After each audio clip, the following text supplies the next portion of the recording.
कहानी की शुरुआत में हम पॉल को देखते हैं जो इस वक्त शहर में अपना सामान इकट्ठा कर रहा था। तभी अचानक से वार्निंग सायरन बजने लगे। वो जल्दी से खाली सड़कों पर भागने लगा। जरूरत पड़ने पर छुप गया। वो हर तरफ से आ रही चीख पुकार और तोड़ फोड़ की आवाजों से बचता हुआ निकल रहा था। धीरे धीरे पूरा शहर काले धुएं से भर गया। जल्द ही पॉल एक गांव के पास अलग थलग घर में पहुंच गया। वहाँ उसे दो छोटे मासूम बच्चे मिले। उसने दोनों को उठाया और कहा कि सब कुछ ठीक हो जाएगा। 15 साल बीत गए और अब दोनों लड़के काफी बड़े हो चुके थे। हर दिन वो एक ही रूटीन फॉलो करते। दिन में वो सामान लेने बाहर जाते, लेकिन रात होते ही पूरी तरह से घर के अंदर छुप जाते। जैसे ही सूरज डूबने लगा, जोसेफ ने सभी खिड़की दरवाजों पर लकड़ी के फट्टे लगा दिए और अपने कुत्ते रॉको को घर के अंदर बुला लिया। पॉल बाहर इंतजार कर रहा था अपने दूसरे बेटे थॉमस के वापस आने का। उसने थॉमस को लेट आने पर बहुत डांटा। थॉमस ने बताया कि मैं पास के फार्म पे रहने वाले रोज परिवार की मदद कर रहा था।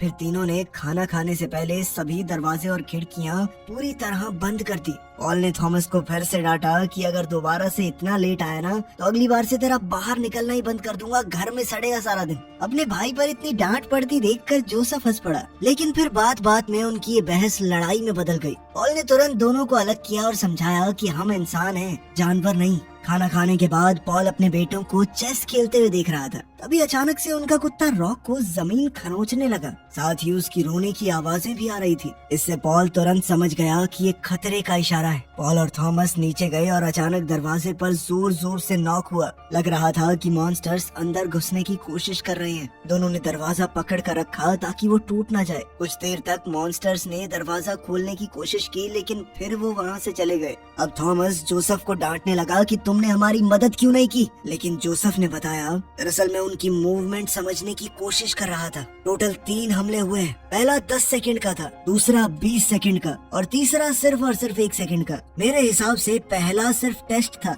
वो देखना चाहते थे कि अंदर घुसना आसान है कि नहीं। दूसरी बारी में उन्होंने असल में जोर लगाया है और तीसरा तो बस गुस्से में वो हाथ मार के चले गए दरवाजे पर। अगली सुबह उन्होंने दरवाजा देखा और लकड़ी पर गहरे पंजों के निशान मिले। ये दरवाजा एक और रात का हमला नहीं झेल पाएगा। इसीलिए पॉल और दोनों लड़के लकड़ी ढूंढने के लिए बाहर गए। उन्हें जो भी सामान मिला वो घर ले आए। थॉमस इस वक्त लकड़ी काट रहा था और पॉल जोसेफ को देखने गया, जो इस वक्त वर्कशॉप में कुछ बना रहा था। काफी पूछने के बाद जोसेफ ने बताया कि मैं एक गाड़ी बनाने की कोशिश कर रहा हूँ। मुझे इस तरह बंद और डरा डरा महसूस करना पसंद नहीं है। लेकिन उसकी गाड़ी चल नहीं रही थी। लेकिन ये सब देखकर पॉल बहुत इम्प्रेस हुआ। उसने गाड़ी को ध्यान से देखा और थोड़े बदलाव किए। इसके बाद गाड़ी आखिरकार स्टार्ट हो ही गई। खुशी के मारे पॉल लड़कों को ड्राइव पर ले गया और उन्हें गाड़ी चलाना सिखाया। लगभग 1 घंटे बाद वो लोग घर वापस आए। पॉल ने देखा कि खिड़कियां अभी भी काफी कमजोर हैं, इसीलिए उसने लड़कों को नदी के पास सामान लेने भेज दिया। इससे थॉमस गुस्सा हो गया, क्योंकि आज पहले बात हो गई थी कि वो पड़ोसियों के फार्म पर जाएगा। लेकिन पॉल ने कहा कि ये काम ज्यादा जरूरी है। अब दोनों भाई गाड़ी में निकल गए। थॉमस ने जोसेफ से कहा कि ये काम तो अकेला भी कर सकता था, लेकिन पॉल ने मुझे सिर्फ इसलिए भेजा है क्योंकि तू नाकारा है, कुछ कर नहीं पाता अकेले। इस पर जोसेफ ने कहा कि मुझे किसी के सुपरविजन की जरूरत नहीं है, मैं खुद कर लूंगा, तो जाना जा। इस तरह दोनों में दोबारा से झगड़ा हो गया।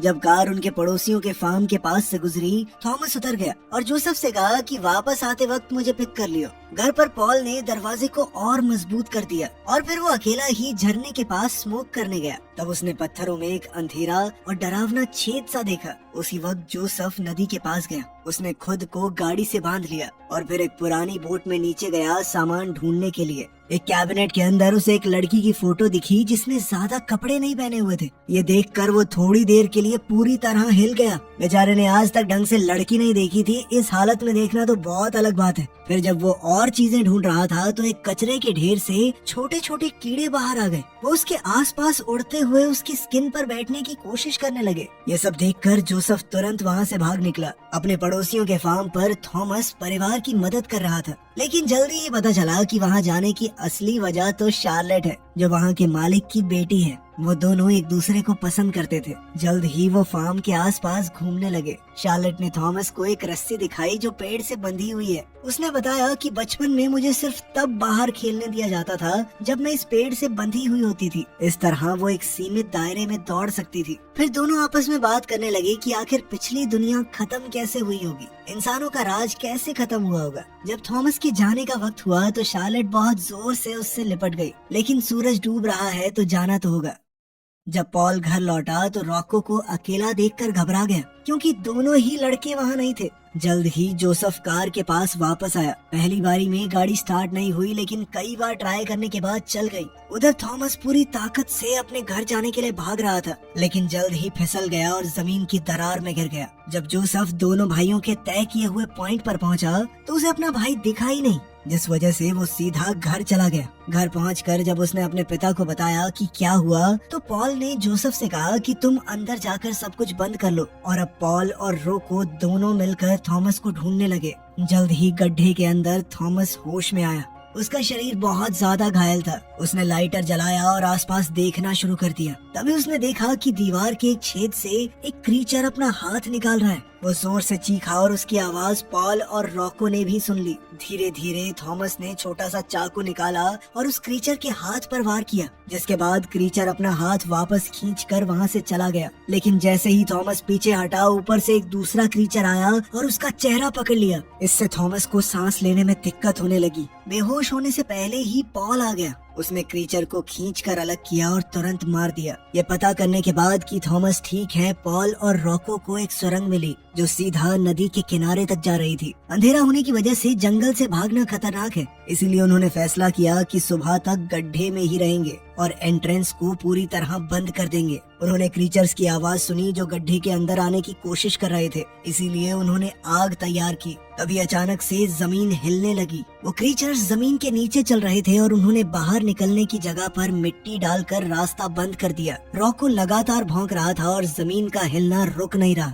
पॉल ने अपने बेटे और कुत्ते को पीछे हटने को कहा और खुद आग को उस छेद में डाल दिया जो जमीन में खुल रहा है। जैसे ही वो क्रीचर्स बाहर निकलने लगे, एक छोटा धमाका हुआ जिसमें पॉल भी बुरी तरह घायल हो गया। वहीं घर के अंदर जोसेफ ने अजीब आवाजें सुनी और प्लान बनाना शुरू किया। कुछ देर बाद वो मेन दरवाजे के सामने एक कुर्सी पर बैठा और रस्सी से खुद को बांध लिया जैसे वो सो रहा हो। थोड़ी ही देर में एक क्रीचर ने दरवाजे के छेद को हटाया और अपना पंजा अंदर डाला, मानो वो चेक कर रहा हो कि जोसेफ सच में सो रहा है या नहीं।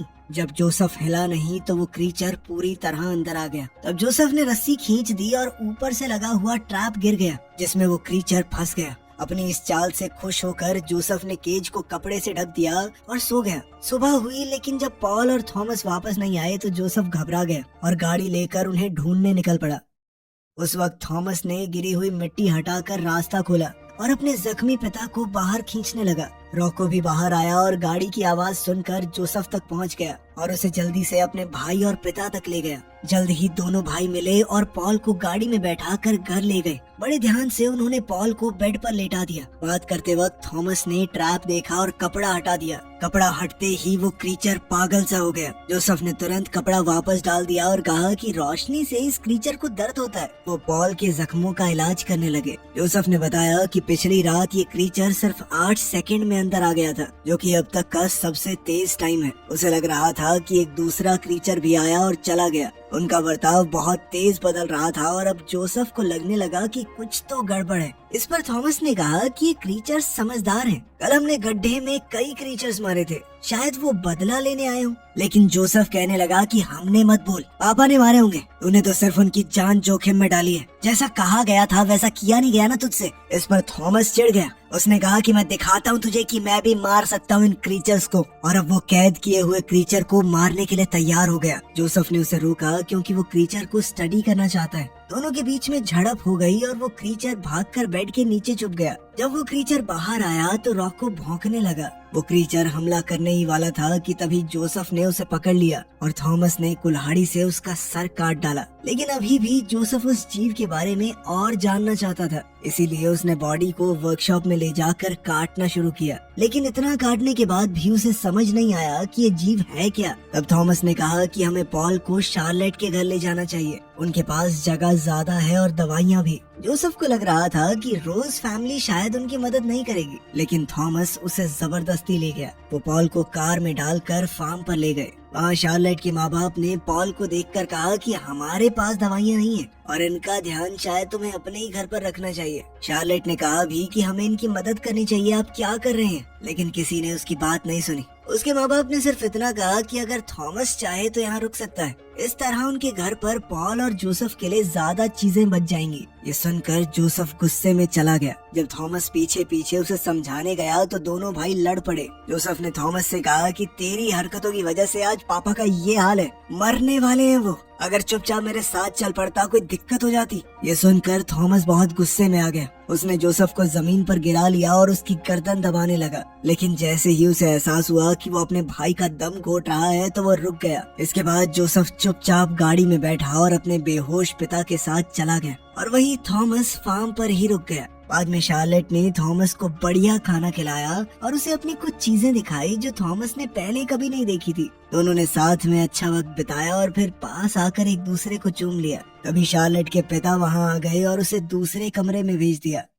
घर वापस जाते वक्त जोसेफ ने देखा कि भेड़ें डर के मारे भाग रही हैं और जमीन पर मिट्टी के ढेर बने हुए हैं। इसका मतलब साफ है कि वो क्रीचर्स जमीन के नीचे से आ रहे हैं। जब वो घर पहुंचा उसने दीवार के पास एक मिट्टी का रास्ता देखा। ये देखकर वो थोड़ा डर गया कि मॉन्स्टर्स उसके घर के नीचे भी हो सकते हैं। अपने पिता का थोड़ा ख्याल रखने के बाद जोसेफ वर्कशॉप में गया और एक नए प्लान के हिसाब से चीजें इकट्ठी करने लगा। उसने सारी खिड़कियां बंद करनी शुरू कर दी। घर के अंदर चलते हुए वो अचानक से कारपेट पर पैर रखते ही गिर गया। उस कारपेट के नीचे एक बहुत बड़ा छेद था। अब जाकर उसे समझ आया कि मॉन्स्टर्स उसके घर के अंदर पहले ही आ चुके हैं। वहीं दूसरी ओर उनके पड़ोसियों के फार्म पर शार्लेट ने थॉमस को किचन में चीजें ढूंढते हुए देखा। थॉमस अपने पिता को लेकर बहुत परेशान था, इसीलिए वो यहाँ से दवाइयाँ लेकर वापस जाना चाहता था। शार्लेट ने उसे दवाई ढूंढकर दे ही दी। थॉमस ने उसका शुक्रिया अदा करते हुए शार्लेट को कस के गले लगा लिया और कहा कि मैं वापस आऊंगा, मेरा इंतजार करना।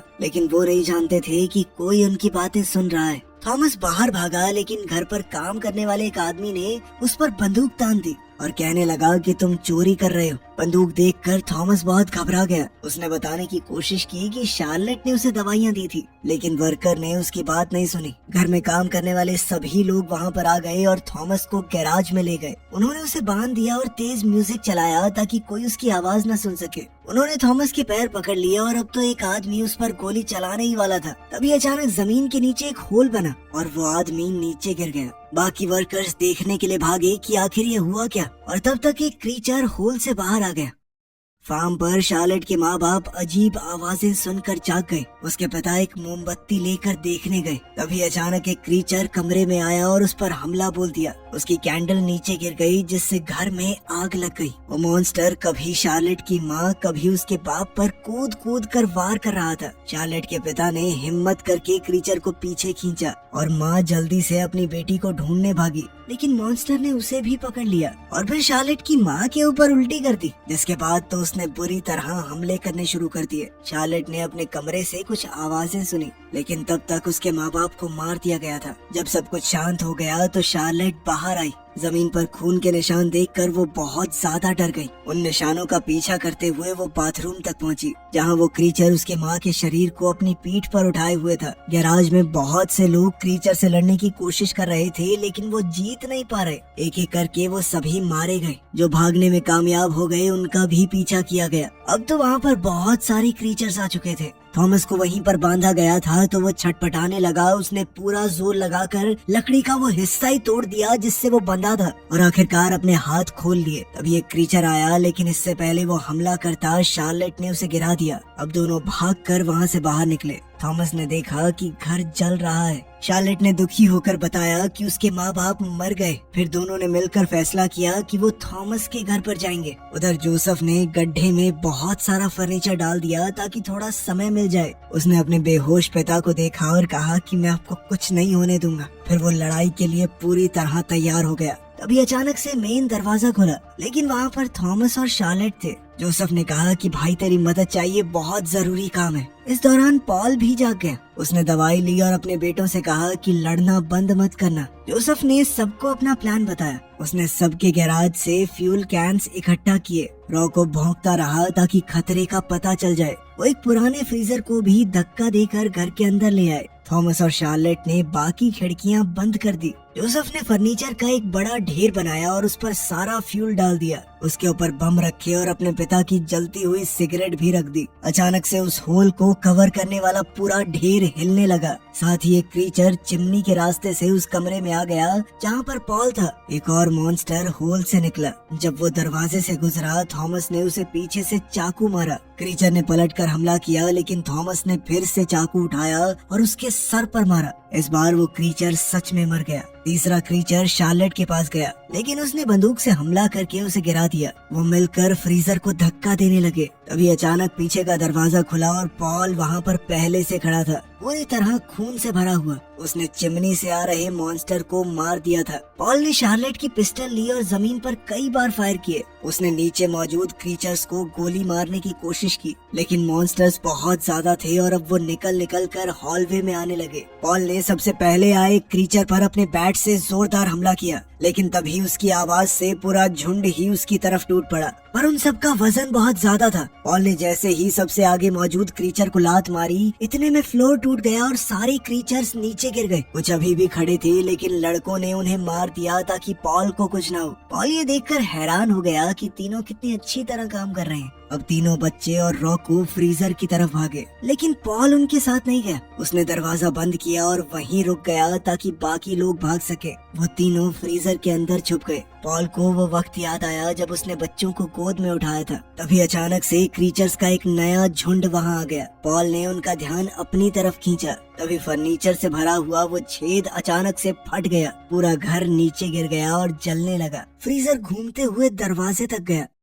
जब फ्रीजर आखिरकार रुक गया तो लड़के बाहर निकले और घर के बचे हुए टुकड़ों में पॉल को ढूंढने लगे। तभी अचानक से एक क्रीचर बाहर आया। उससे बचने के लिए सब लोग गाड़ी की तरफ भागे और मौका मिलते ही वहां से चल पड़े। लेकिन अब उन सभी जलते हुए क्रीचर्स ने एक साथ मिलकर एक टायर की शेप ले ली थी। शार्लेट ने कई बार गोली चलाई, लेकिन कोई फायदा नहीं हुआ। पर फिर आखिर में जब वो क्रीचर्स बहुत करीब आ गए तो शार्लेट ने अपनी राइफल उल्टी पकड़कर जोर से मारी, जिससे वो गोला टूट गया और सभी क्रीचर्स जमीन पर गिर पड़े। कुछ मील दूर जाकर उन्होंने गाड़ी रोकी। सबने आसमान की तरफ देखा, सितारे चमक रहे थे। ये पहली बार है कि उन्होंने रात का आसमान इतनी शांति से देखा, क्योंकि पहले तो वो हमेशा रात में घर के अंदर ही रहते थे। खैर, अगली सुबह वो लोग घर की लोकेशन पर पहुँचे। उन्होंने फैसला किया कि वो यहाँ दोबारा घर तो नहीं बनाएंगे। उन्हें वहाँ जो भी काम की चीजें मिली वो ले ली। फिर उन्होंने अपने परिवार वालों को दफनाया और आखिरी अलविदा कहा। इसके बाद वो तीनों और रॉको गाड़ी में बैठकर निकल गए, नए लोग और किसी नई जगह को ढूंढने की उम्मीद में। इसी के साथ दोस्तों, ये कहानी यहाँ पे खत्म हो जाती है। बाकी आप बताइए आपको कैसी लगी। मिलते हैं आपसे अगली वीडियो में। ध्यान रखिएगा अपना। Thanks for watching.